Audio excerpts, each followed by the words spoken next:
Thanks very much for this enlightening speech. We'll now move on to the second panel for this morning session. So next we'll be discussing blockchain and global finance, exploring how this technology is shaping accessibility in financial systems worldwide.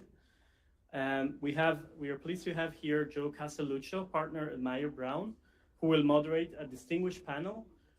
We'll have apologies from one of the speakers, actually, Puneet Singhvi from Citi, who couldn't be here.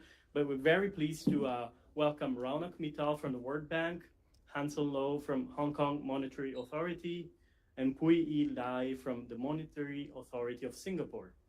So let's hear from them now. Thank you very much. Hi, good morning or good evening, everybody, if you're listening from the live stream. Hopefully you can hear me. My name is Joe Castelluccio. I'm a partner at Mayer Brown. It's a global law firm. I was thinking about my bio to introduce myself, and I've worked in financial markets for 25 years, which is hard to believe. First on a trading desk as a banker, and for the almost past 2 decades as an attorney. So I have a little bit of perspective when I can say that the blockchain and the topics we're going to talk about and how blockchain intersects with global finance is some of the most exciting things I've seen throughout my career. I'm also the least interesting person on this panel today. I'm really honored, and I'm personally excited to hear from our panelists. We had some discussions before this, so I know a little bit of what they're going to say, but sit back, take notes, and enjoy. And I'll ask Pui to introduce herself, and we'll go down the line, and then we'll get into some of our questions. Hi, everyone. My name is Pui. I'm the Chief Representative of the Monetary Authority of Singapore's New York office. In short, we refer to our organization as DMAS. So here, what we do, we are an integrated central bank, financial regulator, and we also develop Singapore's financial industry. So it's great to be on this panel. I just moved here to the city at the start of this year. So everyone that you meet from our New York office actually has spent some time in Singapore before we come here to be exposed to the US markets and continue flying the flag high here. Thank you. Hi, everyone. It is a pleasure to be here on the panel with our esteemed panelists. I'm Raunak Mittal. I'm part of the Technology Innovation Office team at the World Bank Group. We are housed within the ITS Vice Presidency, which is under our CIO of the World Bank Group. We look into various emerging technologies, and we work very closely with our teams at the World Bank and IFC and other units at the bank group to see how we can bring in these innovations, technological innovations, into some of the work that we do. So we really sort of collaborate and see how we can solve challenges, how we can solve problems using these emerging technologies. And here, looking forward to discuss more about some of the work that we are doing around blockchain tokenization and more broadly on Web3. Thank you so much. Hi, everyone. I'm Anson from the Hong Kong Monetary Authority, currently Chief Representative in the New York and London offices. My career with the HKMA has been mainly focusing on 2 areas. One is private market investments, so private equity, venture capital, real estate investments, etc. Then the other half of the time has been on market development and promotion. HKMA is the central banking institution of Hong Kong, very similar to MAS of Singapore. So we regulate banks in Hong Kong. We maintain the Hong Kong dollar, US dollar linked exchange rate. With that, we invest a pool of money currently standing at around 430 billion US dollars into different asset classes. At the same time, we're also charged by an ordinance in Hong Kong to develop and maintain Hong Kong's status as an IFC. And that's why we have a very strong house of colleagues working on market promotion, market development, including our work in recent years on blockchain, on AI, which I will be very happy to share in the ensuing discussion. Thank you. Thanks, everybody. So with our first question, kicking it off, inclusion and accessibility are 2 of the themes of today's session. And blockchain has the potential to address these challenges in our financial system, as well as many others. So I was hoping each of you could share 1 or 2 of the interesting and exciting ways that blockchain is being used in the work that you're doing and some of the challenges that it's looking to address. Pui, would you like to start? Sure. Thanks, Joe. So Well, I mentioned a little bit earlier about how the MAS is a rather unique organization. You know, that we have multiple functions within a single agency, and that's really quite unlike what we have here in the US. I think this actually puts us in a strong position, right? It helps us to adopt a very unique lens when it comes to many things, including blockchain technology, in that we're always looking to strike a fine balance between, you know, how can we manage systemic risks in our financial system. And at the same time, you know, we want to allow business innovation to take place. We want to allow new activities and technologies to emerge. And we don't want these to be inadvertently stifled. So our vision with blockchain technology really is that we want to be able to build the next generation of financial market infrastructure to better support financial transactions, right? And we want to allow broader access to everyone, basically, who wants to be in the financial markets. What this really means is, you know, we want to see a network of interoperable systems that allow for payments, for clearing, for settlement, and all of this will take place not just instantaneously, but also seamlessly. And this really is aligned with our broader vision, you know, where we see our financial center be one that can connect global markets, support Asia's development, and also serve the Singapore economy. So with technology changing so rapidly today, I think we all thought, you know, the internet was like the major, like we don't know what's going to happen with the internet, but I think blockchain is going to change the world even more, right? And our approach here is to learn by doing, and we recognize that at the MES, you know, we don't have all the answers to the questions or the problems that we're trying to solve, and hence we always want to work with like-minded partners who are experts in their fields. So you asked about maybe an interesting project that we're embarking on or have been running. So you'll see that we've actually done quite a few asset tokenization projects over the last years. And this is done together with industry partners under the umbrella of Project Guardian.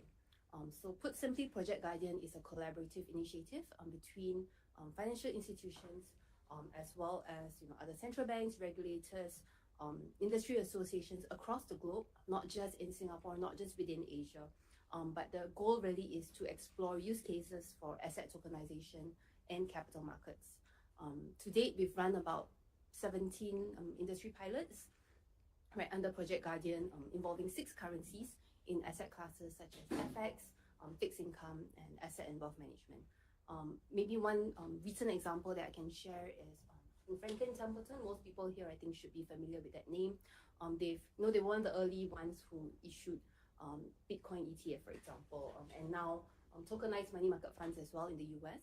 And now they're launching a pilot to explore the issuance of a tokenized money market fund, which utilizes the digital asset network, right, to maintain the record of fund shares. And with this, you know, if it's successful, the tokenized fund will really make investment much easier for investors. Aims to offer higher transparency, lower minimum subscription costs, and faster processing as well. That's great. I was hoping you'd talk about Project Guardian. Yeah. I can go on because there are so many industry pilots, but I'll also leave some time for the rest. No, of course, and these are great examples, right? And I think our colleagues at MAS have been leading the space along with some of the other central banks. We have HKMA here in doing real industry pilots, real transactions. So that's great to know and learn from. But on this question on inclusiveness and access, if I may expand the narrative that Sandra actually brought up about this beautiful piece of clothing from a small village in Assam in India, and there's an NFT attached to this beautiful piece of clothing. So hypothetically, if you expand that example and if you are able to then scan this piece of QR code, which takes you to a non-fungible token, and hopefully we'll try to demystify what of these things are, but being able to sort of do that and pay for the effort that has gone into in making that piece of clothing from here to that small village in Assam, and they receive that in real time. You pay in your local currency, they receive in their local currency. That sort of expands the boundaries of what can be done, right? Now, in that scenario, there is a lot that is already happening, right? So the governments and the central banks around the world are doing a lot of work in this. And there are some examples around innovations on fast payment systems. And we have these great examples on UPI from India, and we have PIX in Brazil, and various other jurisdictions are innovating. How can we take that one step forward, right? How can we think about a more connected global financial ecosystem? And do blockchain and tokenization and technologies like these provide an opportunity to think about that in a more global form? Is I think the question to sort of further probe. We've been doing internally a lot of experimentation. So we work very closely with some of our partners from central banks and emerging markets to sort of assess what are the possibilities of technology. We really get our hands-on into this example that Pui mentioned about learning by doing. Like, how do we do that? We get our hands on the tech. We help build capacity to our partners in some of these central banks, working closely with the technologists and try to sort of demystify the tech, right? So how do we also, there's a lot of this talk about bridging the gap. So how do we sort of make sure that everybody's being able to make informed choices on some of the design and tech in the space? If we try to overlay these innovations into existing systems that they are today, we would miss on an opportunity. So how do we, if this is providing an opportunity to rethink systems, how do we do that in a way where we are not borrowing some of the frictions of existing systems into the new domains, new opportunities that are there, right? So this notion of interoperability as a key feature is very interesting, very important. And you see how it enables new products, new services, and maybe just piggybacking on this initiative that has gone into fast payment systems around the world, where if you have this notion of interoperability at the key of your design choices, you start moving away from siloed systems to open protocols. How do you move away from restricted platforms to open protocols, which can enable then scale, which can enable access, which can enable new services that can speak with each other? And I think that needs to happen as well in this new exploration and innovation that we are doing on tokenization on blockchain. And maybe just to highlight one specific example, and then I'll hand it over to Anson. Our colleagues from Monetary Authority of Singapore did an interesting work around programmable and purpose-bound money, right? Which is the idea of how you could embed logic within these new instruments of tokenized form of money. And they open source their work. For us, it is interesting to see how we can learn from some of the other efforts. Since the work is open source, and again, there are a lot of other dimensions to probe in terms of how do we think about the right policy guardrails and other aspects, but purely from a technological standpoint, the opportunity to take some of the work that is done, you take it on your sandbox, you experiment with it, you bring in more, build more features on top of it, and then you sort of work with your partners to leverage from what other work is happening in the ecosystem is quite powerful. And we've done that with some of our own internal work. So we've benefited from some of the innovation that has come out from other partners. So I just wanted to highlight this aspect, that this notion of composability that also is brought about by the innovation around blockchain tokenization is important. How can you build on each other's work in this more open and interoperable financial ecosystem is powerful? So I just want to throw out some key ideas out there. And of course, that doesn't mean that you have to do away with the compliance guardrails and the regulatory frameworks. That is very important. And that's where you need to think about how unbundling of these platforms from the services could have a new groundwork to work on, right? How to rethink some of these sort of frameworks that we used to think earlier and sort of try to bring it into this new space, right? So how can we think about compliance as a service, for example, and you sort of put that on top of these new technological rails that are being provided. So a lot of interesting opportunities, a lot of things still need to be figured out, and hopefully by, learn by doing approach, we get there more quickly in a more agile way. So looking forward to that happening in the ecosystem even more frequently. But that's my 2 cents. And over to you, Anson, to hear from you. Thank you. Yeah, definitely. I totally agree that interoperability would be one of the key considerations in building any of these blockchain systems, or be it faster payment system, or be it other systems that any central bank would be building. So Joe mentions inclusiveness in its moderation. Well, I'd say that Hong Kong has, we are a very small city. 7.5 million people, very compact. And we probably have a different starting point as compared to many other countries out there where they are trying to build blockchain with a view to enhancing inclusiveness. Looking at our stats, we, basically, essentially everybody in Hong Kong is bankable.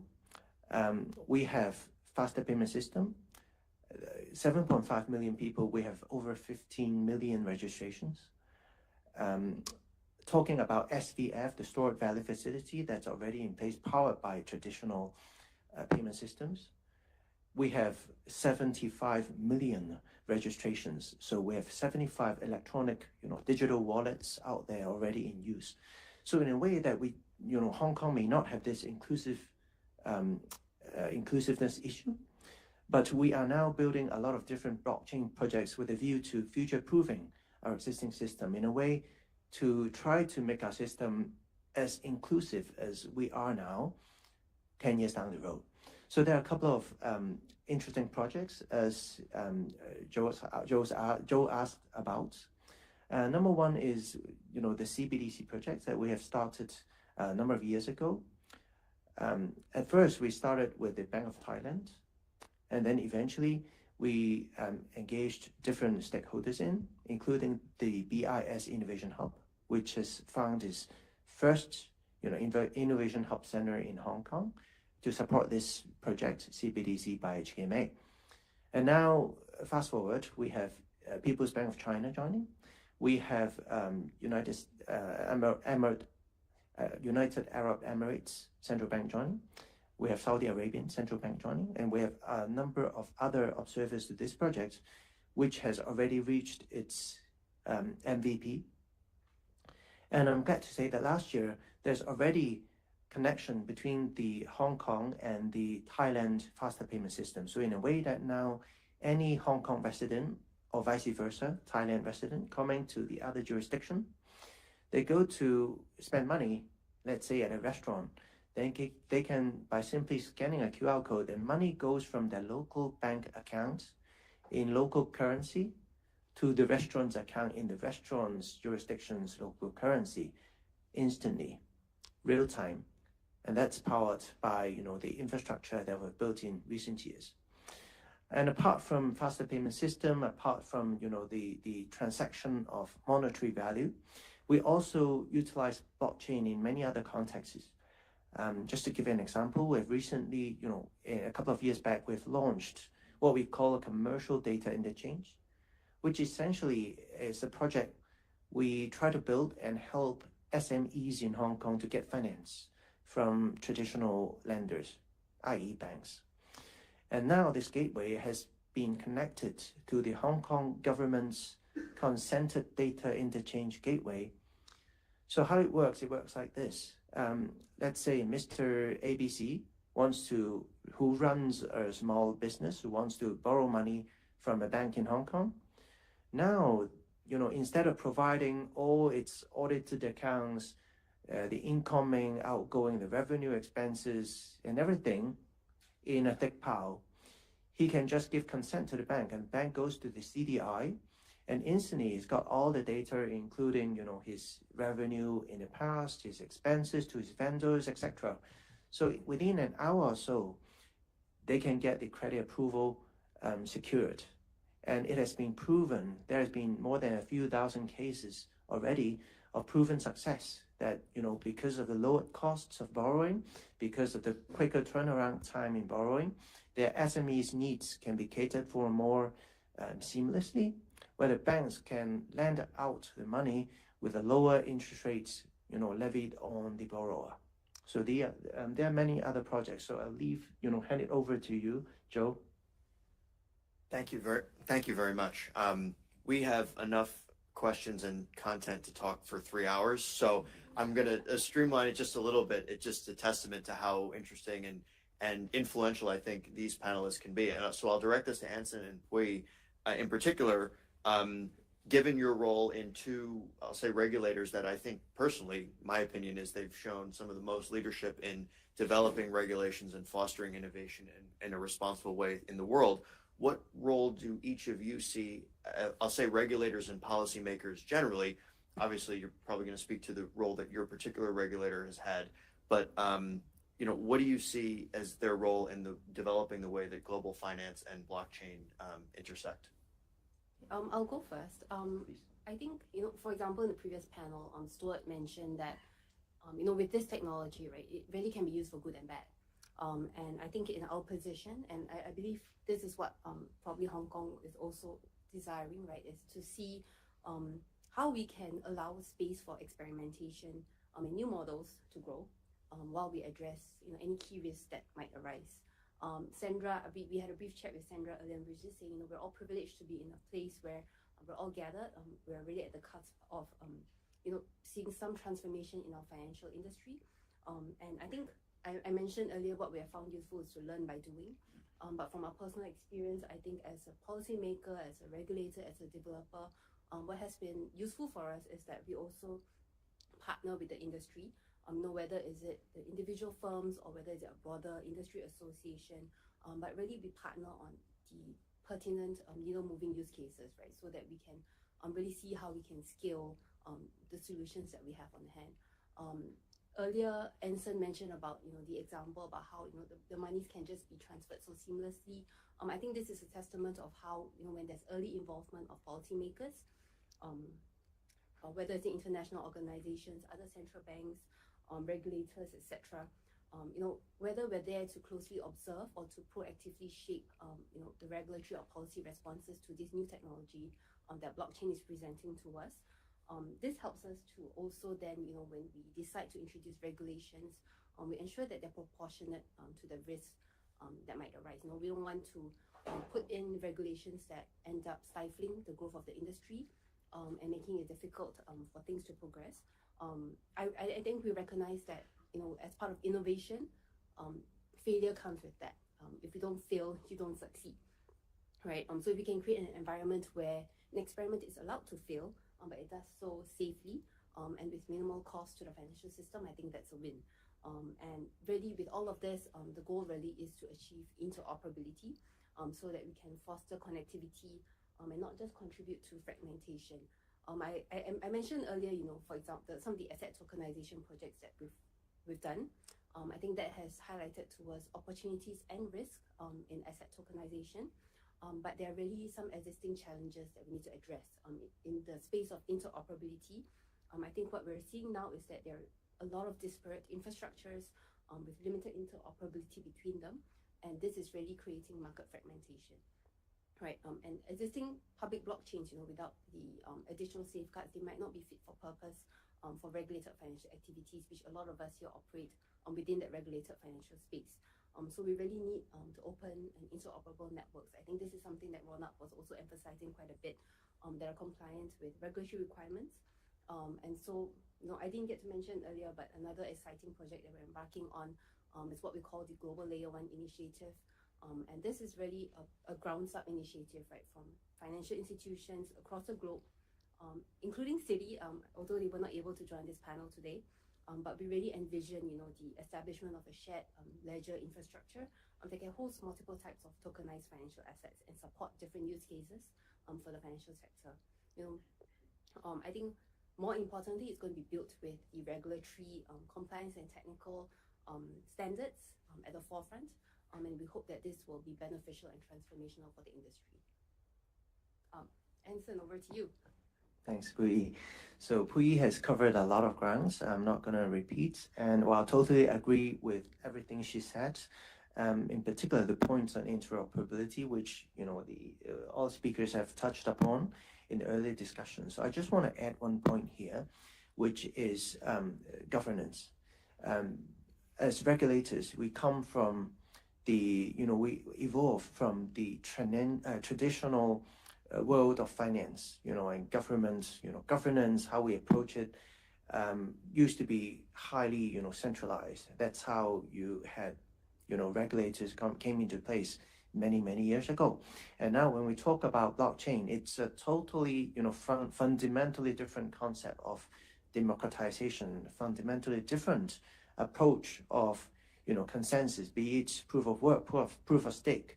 It's a different mechanism, essentially. So What any regulator, in my opinion, would look at any blockchain system, be it faster payment, be it other blockchain system, is that how we can still exercise our role of being a proper respected regulator out there. So definitely there are some bottom lines that we cannot compromise in terms of, regulators all share a responsibility of protecting the retail, protecting the public, from being scammed, for instance. There are considerations like this that we are inherently risk adverse to a certain extent, that if not managed carefully, would not be conducive to industry development. So at HKMA, we always question ourselves as to, what we can do or how we can be more facilitating. And that's why we're putting many sandboxes to try to understand and talk to the industry through various working groups, steering committees, and other platforms, incorporating inputs from industry players, from the academic sphere, the experts, professionals, other central banks, just to, try to find a better way to navigate without compromising the notion of governance. So I wrote down a few things: that governance and responsibility for regulators can coexist with sandboxes and innovation, and in particular that the regulation should be proportionate to the risk. I think there's a few folks in the US that hopefully are listening to this right now as well. So with the few minutes we have left, I have a few other questions, but this is a fun one that we talked about. Predictions can be hard sometimes, and none of these are meant to be guarantees, but sometimes it's fun to say, let's picture ourselves sitting in these chairs 12 months from now. Hopefully we're doing a program like this. I'd love to hear from each of you, and I actually have no idea what the answers are going to be. Look back 12 months and say, tell me about one thing that is interesting, exciting, that's been able to be accomplished or that's been tried in the last 12 months at this still very early stage in implementing blockchain in global finance, or in the roles that each of you have. I don't know who wants to start. Ladies first. Well, I guess going back to some of the examples of the projects I highlighted, I hope 1 year from now we would have, made great bounds and be able to share positive news in terms of, what we've experimented with through Project Guardian, and hopefully with Global Layer 1, we issued a white paper earlier this year just to detail what are the opportunities, what we think some of the key principles should be in terms of operating, this foundational layer. But I guess more broadly, I do hope that we will see, this is my personal hope, that we'll see greater regulatory clarity and international standards. Because to me personally, when we talk about blockchain, this is going to be a cross-border technology, right? It's not going to be something that I'm just going to use in Singapore, and so it's just going to use in Hong Kong, and Joel's just going to use in the US. Raunak's the World Bank, so I'm not sure. But I really hope that there will be greater coordination across borders, so that when we can mainstream blockchain technology, we can see greater adoption. And I think, the purpose, whether is it to enhance inclusion, to enhance access, to lower costs, I hope all of this, we can feel the effects multiply, not just within our individual scopes or individual jurisdictions, but across the world. So just to build on that point, and Anson said earlier about this challenge around the governance aspects of thinking about, distributed, decentralized systems, platforms, protocols. Just to add one point there, building and scaling decentralized technologies is hard, right? So it is inherently difficult to do that in a distributed and decentralized way, because technology tends itself to centralize, right? So I wanted to start with that premise, and wearing my technologist hat on. Sometimes we frame the democratization of technology just at the access layer. So if you have more and more access, you tend to think about it as democratization of tech. However, there are different layers in the tech stack. And I think it's important to think about how can you democratize more and more as you go down in that tech stack, how do you democratize that even further, right? It is important to think about democratization, I think, and that's my personal opinion, across different layers of the technology stack.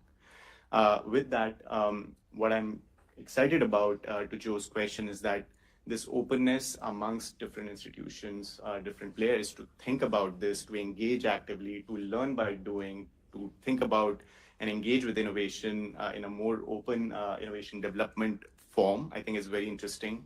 And technology is just a conduit to it, so, right? So one piece here is that technology is one component, and I know everybody knows this, but how do we do this in a more active, engaging way with the people who are actually going to be impacted on this, right? So the real innovators, even at the bank, we have different colleagues and teams in various divisions. Our colleagues from Treasury have been sort of spearheading these new innovative technologies around how to think about capital markets innovation, especially with their sort of digital bond issuances that have taken part in the past few months, and thinking about it in a sort of setting the stage for a pioneering role in the evolution of financial market infrastructures. There's another initiative spearheaded by the Treasury team around tokenization of promissory notes. This is in collaboration with the BIS Innovation Hub, colleagues from the Swiss National Bank, where we have other partners coming in. So it's really a technology which needs cooperation, which needs coordination, and everybody to come together to sort of think about these new ways of sort of building out distributed and decentralized platforms, right? So that is one of the key pieces here. Specifically around the money piece and central bank digital currencies is an active space of investigation. There are a lot of open questions that we actively work with our payment systems team at the bank group and collaborate closely with our central bank colleagues in emerging markets to think through these questions. How to think about different technologies and designs in terms of cross-border payments, in terms of government-to-person payments. We recently shared about CBDC and fast payment system interoperability around the work of how technology interoperability could take place across these two systems, and the paper is out there for you to take a look at. But what I'm trying to say is that there is a lot of effort that is going here in terms of figuring out how we should think about these future financial market infrastructure systems, how we should build it. And sometimes people say that is there sort of fatigue here, but I'm quite optimistic in terms of where we could go in future. I know we are running short on time, but Anson, over to you. Thanks, I'll be quick. Sitting here next year, I would be happy if I can see more people in terms of, more governments coming together to work on projects together. Now, give an example. Now, we talked about CBDC. There are a few different groups of governments working together on separate, projects. There are a couple of groups. And eventually, I think it would be powerful if some of these groups can merge together to work on a single project, working on, the interoperability aspect of the faster payment system. So that's going to be very powerful. Is a notion, is basically 1 + 1 would be equal to more than 2 if these groups, merge together and work together. A bit of commercial, HKMA, we have recently announced the EHKD, Hong Kong dollar project. It's freshly baked. It's yesterday, we just announced. So I would be happy to see that, next year, if we've got some success out of this project. Basically, it's a retail version of the Hong Kong dollar in its digital form. So right now, we are adopting a user case-driven approach, i.e., we're trying to identify with industry stakeholders who have registered to join our sandbox to explore successful user cases. If we manage to get some of the cases, then we will seriously consider really embarking on another phase of project to build it. Otherwise, we may just cover these potential user cases, for instance, programmable deposits, atomic settlement, etc., using our other already being explored blockchain projects. So I'll be glad if next year we can, kickstart something along this line. Thank you. So with that, I think we both wrap up, and we've been able to secure the invitations back for next year for these three panelists. So please join me in thanking them.